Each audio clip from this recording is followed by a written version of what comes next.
Hello and welcome to episode 5 of Please Don't Eat the Sage Season 2. As we continue to embark upon our journey through rituals, magic, and the Total Betty Goddess readings, I can't help but make a connection between today's guest and the goddesses of the deck I created.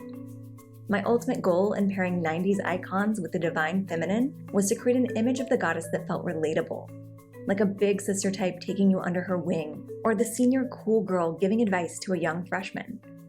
In a way, that's what today's guest has been for me.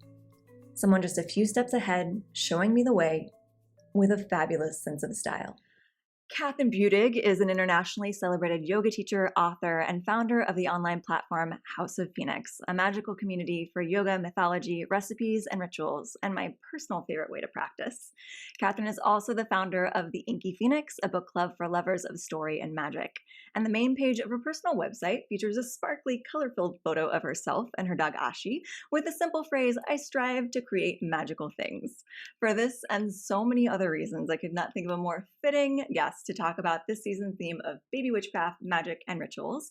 Welcome, Kathryn. Oh my goodness. Thank you for the introduction. I'm just staring at your earrings and your t-shirt as we talk. Oh my gosh, yeah. I'm seeing all your 90s goodness, the choker. It's just yeah, I just full on. I'm sometime around quarantine, I was like diving into the nostalgia hardcore to kind of comfort myself. And I just decided I'm just going to go full on 13-year-old in a 30-something's body. And anything that I wanted to do as a 13-year-old, I'm now doing as a 30-year-old. And I feel like that's a good way to live life. I feel that I'm following in your footsteps. Yeah, it's definitely, I mean, that's part of the reason I'm attracted to your energy, because I'm like, this feels familiar. Oh my gosh, I'm so happy that you're here, Kathryn, because we're going to talk about magic and witch rituals, but I just want to take a moment and say that you are the sort of like the way shower for, I feel like, so much of my journey, because you were the reason I became a yoga instructor. I got your DVD, Aim True, and I was just like a little like home practice yogi. And it was the first time I saw something that took this very traditional practice and like kind of made it your own and sort of put your own story behind it. And that's when I was like, oh, I want to do that. I want to teach this thing that I love, but in my own way. And so it's so beautiful to have you on here. And I think it's so fitting because then it's like this through line happened when you went from Aim True and you have this story about Artemis, which I want to get into later. And then you created this whole fantasy, mythology, magical themed yoga platform. And every step of the way, it just feels like you're just like 5 steps ahead of my interests. And I'm like, oh yeah, that is where I'm going next. I love that. So thank you so much for that. Oracle. Yeah, absolutely. You're just like the way showers. So yeah, I am obsessed with House of Phoenix. So let's start out with talking about that, because it's such a different platform. And I've watched a couple interviews of you talking about it as you were launching it. And it was interesting because you talk about how it's so unique and so hard to describe. And when you launched it, for me, I was like, oh, that all makes sense. Like, of course, because I've been following you for so long. Of course, there's a platform with recipes and mythology and moon rituals and yoga. Like, yeah, that all goes really well together. So, where was kind of the seed that was planted for that, and how did that grow, and how do you feel about that blossoming? Oh gosh, I think it probably the seed was planted with Aim True, and especially when I wrote the book about it, because that was kind of my first grand stab at trying to pull everything I loved into one. It was definitely very much a seed and not fully formulated. And then by the time I started House of Phoenix, I was like, okay, I have full autonomy. This is a platform that I'm starting from scratch. I can go in any direction I want with this. And like you said in the introduction, I went with storytelling and mythology and magic, and yes, traditional meditation and yoga, which is, not trending or going to pull a lot of people. But that is the beauty for me of House of Phoenix, is it is very much attracted like-minded folk. It's attracted people who I think are a little tired of being told what's wrong with them, being told that someone has a solution to their problems and that they need fixing and that they need more perfection than the pressure that they're already putting on themselves. And I think that when you start to unlearn these societal lessons that we've been force fed our entire lives that we don't even understand are hurting us because it's so integral with just who we are in society. When you start to strip that off, you can feel a little naked and bare because you've taken off all of your armor. And I just really wanted House of Phoenix to be a place where once you have unlearned that, then we can gather together in ritual. We can gather together in meditation. We can learn to feed our minds with story. We can learn to feed our bodies with food. We can support each other through community. We can enrich our minds through the Professor Phoenix and look at all the ways that we can show up as a better human in society and be an ally and a co-conspirator with people who need our help. So it made sense to me, and my wife and my manager, my amazing manager Tess, always just joke that they're like, you created this beautiful chaos, but every time I'm like, wow, I can't keep up with everything, they're like, you're the one you asked for all of these things. But it's a house, I wanted it to be an actual house and not just your run-of-the-mill platform that it was already out there. And I'm so deeply, deeply proud of it. And it warms my heart deeply to hear how much you love it. So thank you.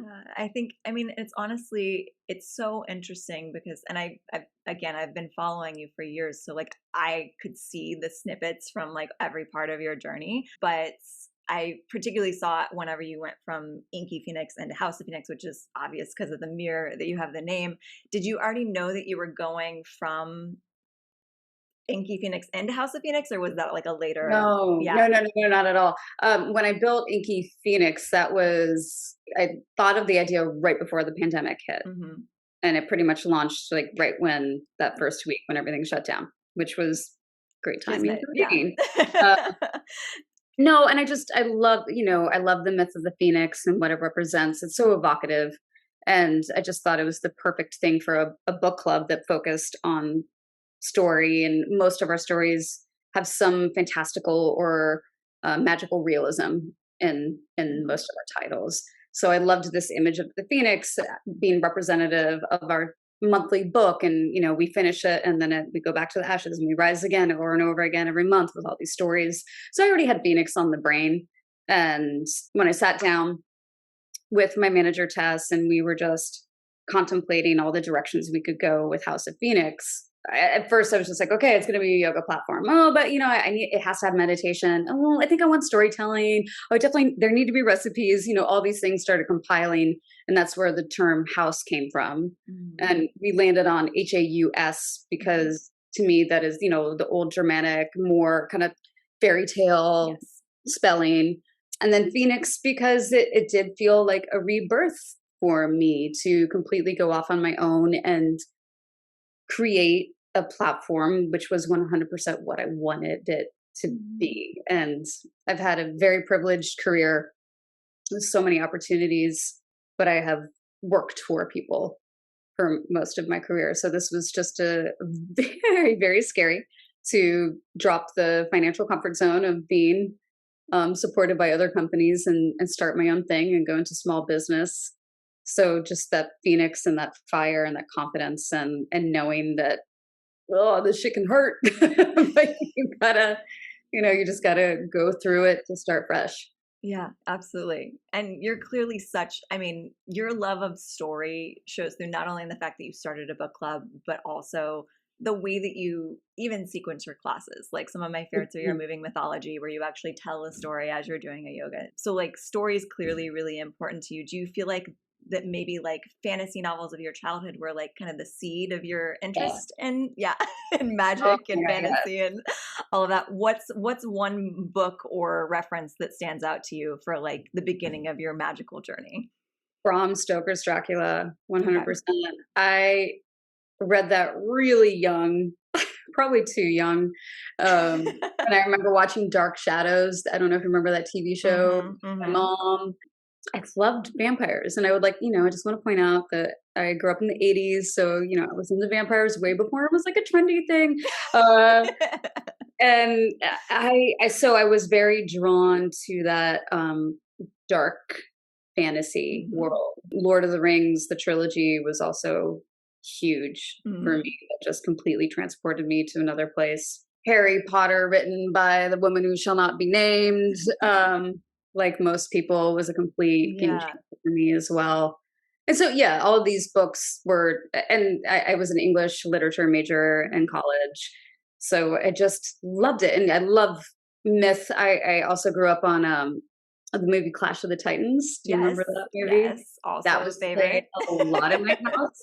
So I was obsessed with the story of Medusa and with Athena's little owl and all the gods and goddesses.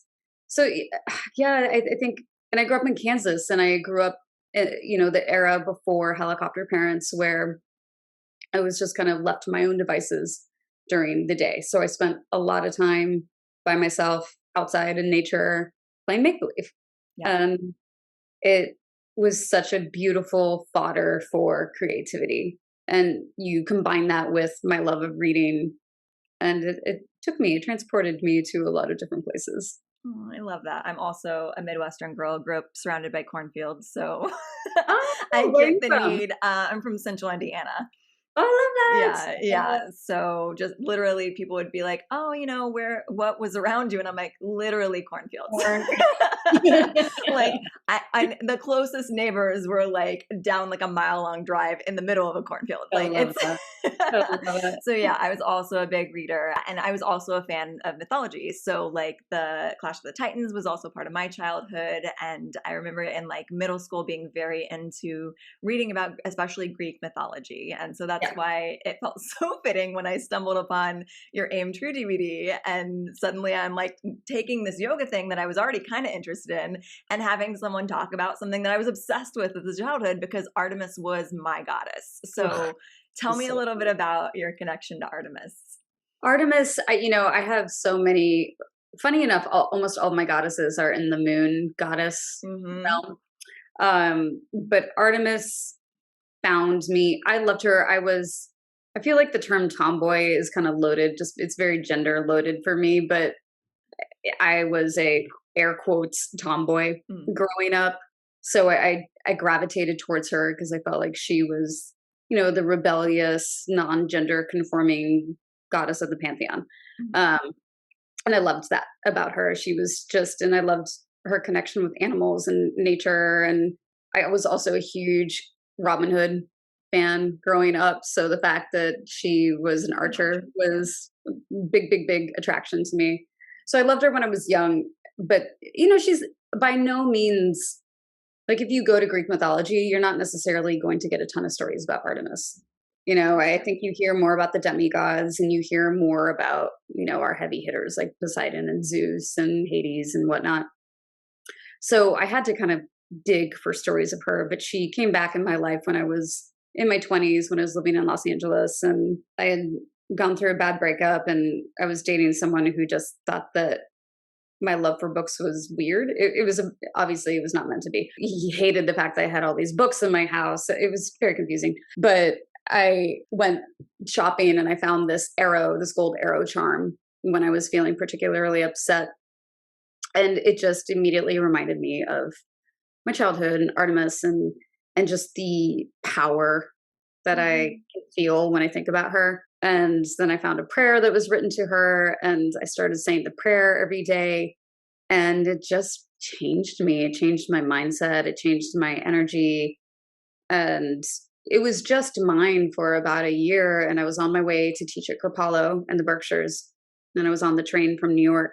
And I was just with my journal thinking about what I was going to teach for the weekend. And I thought, like maybe I share some of this Aim True experience on the Friday night and share the prayer with them. And maybe we can do a little sequence inspired by Artemis or something like that.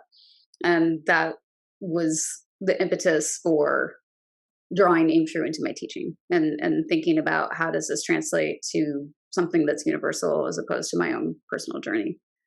And that was just, that unlocked so much for me. And it woke up my love for that kind of magic, that kind of mythology, that kind of storytelling that I think I had kind of stored in my childhood until then.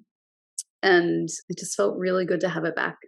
Yeah, I mean, and you can see that in like the through line. Like it's like I said, it clearly resonated for me. Where like I found Aim True, and I was like, oh, this is something different. This is something that I resonate with. And I think that it's so interesting that you said that all of your goddesses are moon goddesses, because I'm just realizing that that's the same for me too.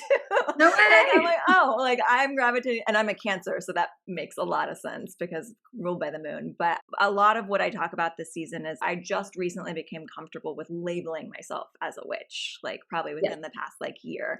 And It's a it's not that I loaded had word. it, yeah, and it's not that I had any judgments on the word. It was just something that it almost felt like I didn't have a right to claim it until I Sure. reached a certain level of Sure. awareness or a certain level of draw to it. But I've always had little magical practices and stuff like that. So what do you sort of identify as your magical label? And where do you feel like that like began, and how has it grown over time? I agree that I think the word witch can feel a little sticky, and it makes sense just because it's women and men, but primarily women have been killed for that, and it's been used to keep women down. Um, and so I really like the idea of bringing that word back and empowering it. There's something very, very powerful in that word. But I also relate to the idea of, oh, have I earned the title? And my journey has been up and down through the practice. And I did a lot of exploring with Wicca, and I'm very drawn to Wicca, but I'm still not drawn to the concept of religion. And even though it's primarily, I practice earth magic is how I like to think of it. And like a non-secular witch, because there's not one particular background. I don't, as far as I know, come from a family of witches or people who have practiced. It's something that I've found personally. And I have been on a quest to find my coven and to find my people and trying to find a teacher. I went through this long phase of trying to find, the person who would guide me and take me through. And that did not pan out so well for me either. So I just kind of took it into my own hands, and I've read loads of books, and I just do tons of research, and I gravitate towards what feels right for me. So I don't associate with something proper either. But I'm a practitioner of magic, magic with a K, and in an easy, compact word, an easy, compact yet complicated word, I am a witch. Yeah, absolutely. You say, I'm assuming, have you read Lisa Lister's Witch Unleashed on Bright? There's like a subtitle to it, but Yes, is that the one that has the crescent moon on the? Yes. So she might actually end up being a guest on the podcast as well, if all scheduling works out. It's hard with like across the pond trying to figure out when to record, but she has that section that describes like the different types of witches, and that was really groundbreaking for me on my sort of like incorporating that into my mind, because like I was like, oh wait, I don't have to be Wiccan to be a witch. No. And I feel like I identify with what you're saying, and I think the best descriptor that she has is eclectic witch. Yes, like, that is exactly this what works for me, this is what works for me, this is what works for me, and I don't necessarily identify with one particular region. And the Wiccan too, I think that was also part of my unlearning process, is that I feel like that was very white and European of me to just think, oh, Wiccan is the path, when there's brujas and there's voodoo and hoodoo and all these African sects of just all around the world. It comes from every single culture, and just nothing that I was raised with or that I understood. So I was incorporating some of that into some fiction writing that I was doing, and that's when I was really like, okay, I want to look at all of these different approaches and learn from there, a witch of the world, basically. Absolutely. And I think, in my humble opinion, which I feel like I just channeled my Total Betty Goddess deck, because Artemis is Angela Chase. So in my humble opinion, in honor of that, with spirituality, religion in general, like it's all just a big game of telephone, and we're all going back to the same source. And so how you get there is up to what resonates for you. I love that. Yes, we have to be like respectful of not stepping on toes or like denying where something came from. But I think that I think that's the way that spirituality is supposed to work, is that you're guided by your heart, and that's how you find what works for you, not by some teacher prescription that's giving it to you. That's why I don't like the term religion either, because then religion are gods that are passed down through different cultures, and that's where it gets, I have a lot of feelings about religion, but that's an entirely different podcast. But so just finding the, like you said, the spiritual connection that makes the magic work. Like it's not about the props. It's not about having the right candle color or anything like that. It's about the belief system and the intention you put behind whatever it is that you're trying to invoke.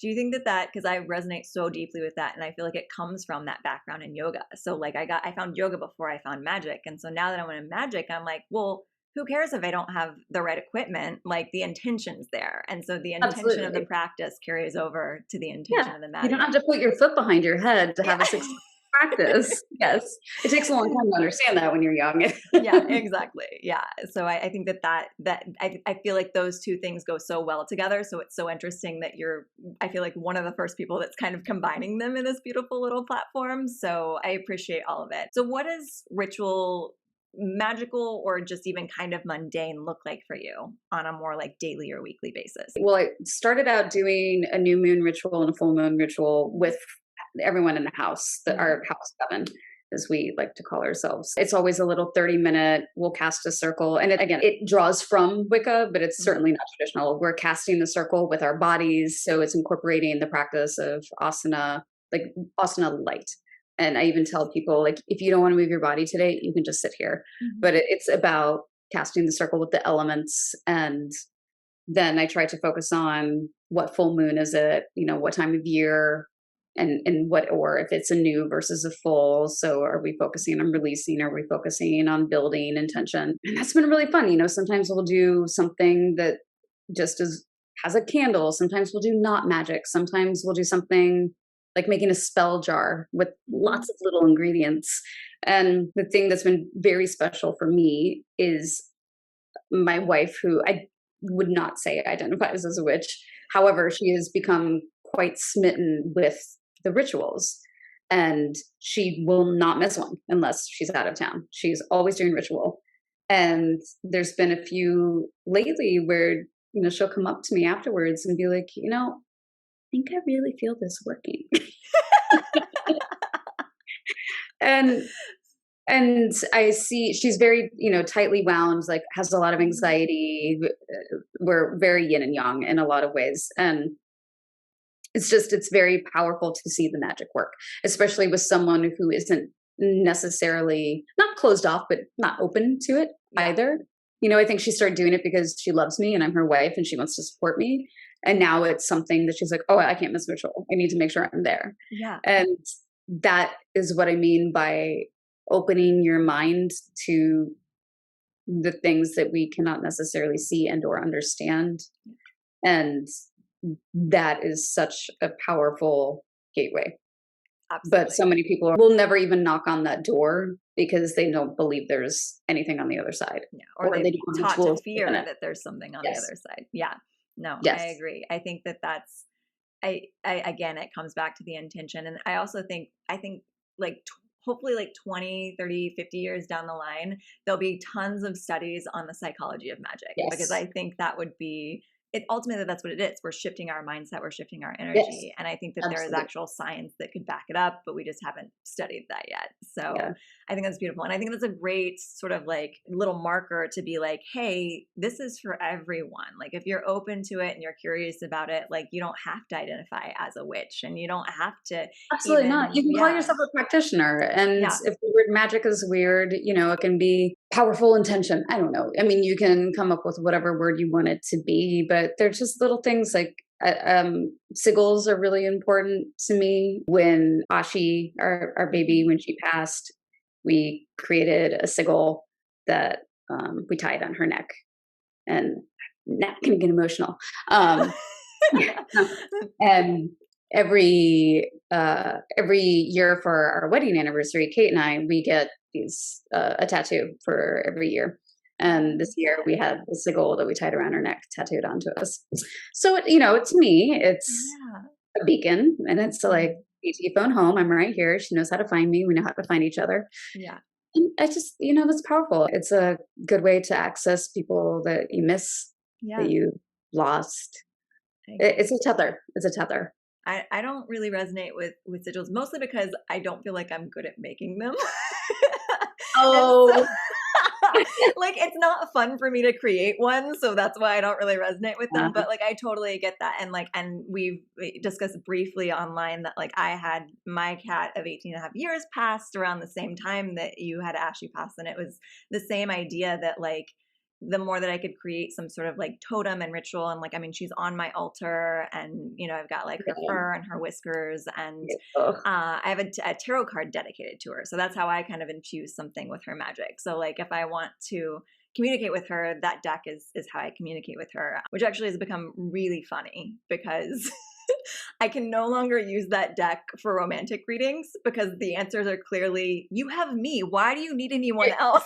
All coming from your cat. Oh my God, I love that.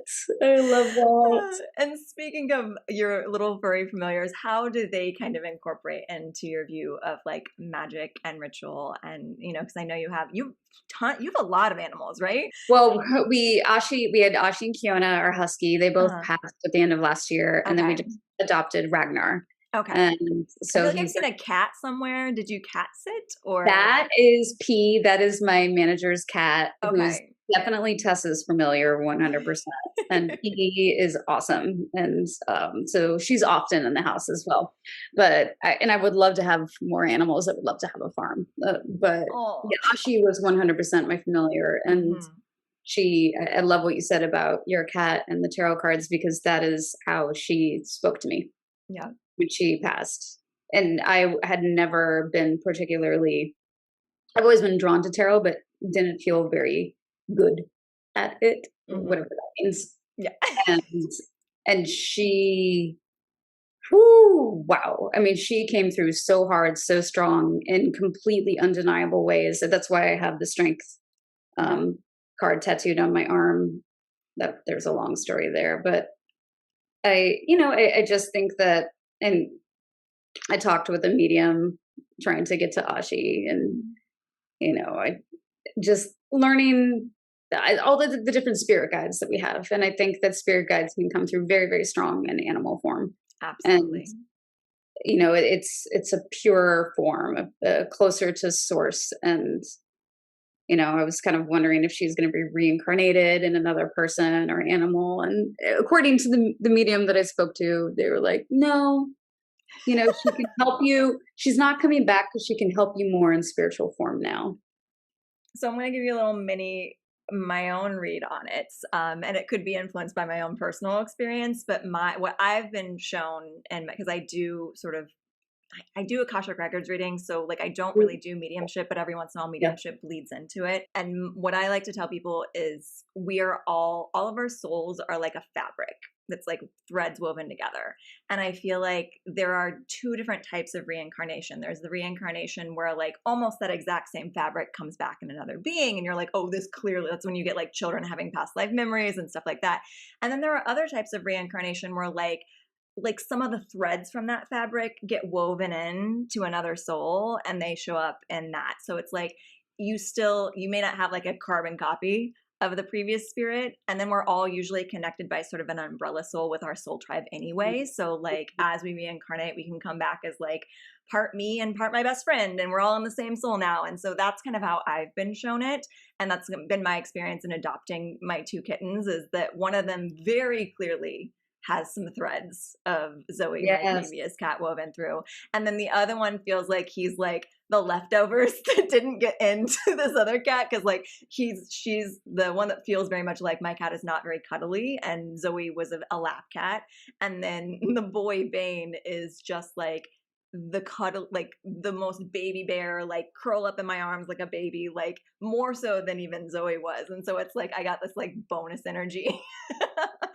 But yeah, so I think that that's my opinion on the topic, is that like it may not be that Ashi's coming back as like the full fabric, but that doesn't mean you're not going to get like 75% of those threads woven into another soul, and it'll really feel like the same energy. I think Ashi is the weaver of Ragnar. I think I feel like that too, even just seeing your photos. Yeah. And get this, he was born in a shelter in Gardenia, and he was born on the day I got this tattoo. Oh, I love that. I know. When I found that out, I was like, Ashi, you are a very powerful witch. Yeah. My Zoe, the past cat, was I thought all her life that she was a Gemini, and she kind of fit a Gemini because she had a little dualistic thing going on. And then I found like more information about when I got her and like about how old she was, and so like within like 6 months of her passing, I realized that actually she was a Pisces. No. And so it's like her whole life I was like, she's a Gemini. I'm like, oh no, she's a Pisces, which makes sense because I'm drawn to Pisces like moth to a flame. And these kittens are Pisces, and I had them from the age of 3 days old because I was their foster mom, and then eventually adopted them. And so it was, yeah, it's there are elements of mirroring there as well. I feel like I want to wrap things up because I want to make sure that we have time to get to our bonus mini episode. But thank you so much for being here for this part of the interview. Is there anything that you want to direct people to help find you? Obviously, it's thehouseoffphoenix.com, correct? Yes. It's House of Phoenix, but the website is the House, HAUS, of Phoenix.com. And if you go there, you will understand as much as you can what we are. And there's links that will get you started. You can always visit us on Instagram or email us or DM us. I'm at Kathryn Budig. And then the book club. I can't share anything right now, but there's something very big and cool happening for Inky Phoenix in August. I know, it's annoying. I hate it when people do that, and I just did That's it. Okay. But I have theories, but I'll keep them to myself. But keep checking in on that. And that's that is theinkyphoenix.com or at the Inky Phoenix on social.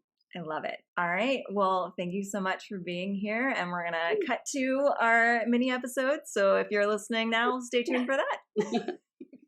Stay tuned for Thursday's bonus mini episode, where we discuss Kathryn's total Betty Goddess reading, which just happens to be very fitting for her love of the written word.